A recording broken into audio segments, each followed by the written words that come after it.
When Abraham travels from Haran to the Promised Land, he takes his nephew Lot with him. Now, if you remember, they traveled together for some time, but they came to a point where the land could no longer sustain both of them, and so they go their separate ways. Well, Lot chooses the cities of the plain because he sees the Jordan Valley as well watered, like the garden of the Lord. Now, the cities of the plain include Sodom and Gomorrah. And it's interesting to note in chapter 13, we see that Lot dwells in the cities of the plain, and it says at the end that he pitched his tent even as far as Sodom. Genesis chapter 13, verse 13 says, "But the men of Sodom were exceedingly wicked and sinful against the Lord." Now, in Genesis chapter 14, Abraham has to go rescue Lot because he's been taken captive along with the other inhabitants of the cities of the plain. Now, it's very easy to miss when you're reading through, but something you'll notice is that Lot no longer is pitching his tent near Sodom. Now it says he dwells in Sodom. And of course, we see by Genesis chapter 19 that Lot has not only moved into Sodom, he has a house in Sodom, and he also spends his time at the city gate, signifying that he's become sort of a judge. The people of Sodom complain that he's made himself a judge over them.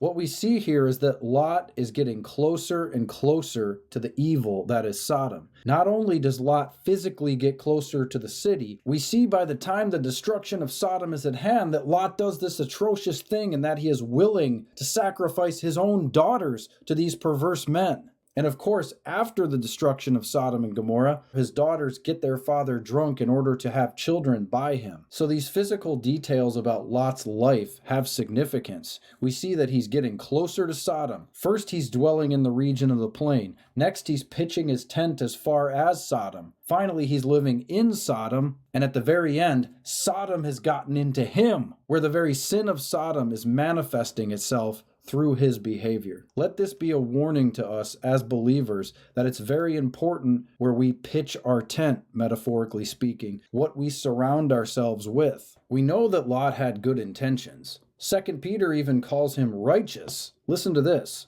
Righteous Lot, who was oppressed with the filthy conduct of the wicked, for that righteous man dwelling among them tormented his righteous soul from day to day by seeing and hearing their lawless deeds. And even though God delivers him, as is the point here, we still see the wickedness is greatly affecting him. As believers, we are in the world, but we are not of the world. But that does not mean that we need to put ourselves in situations that greatly weaken our faith.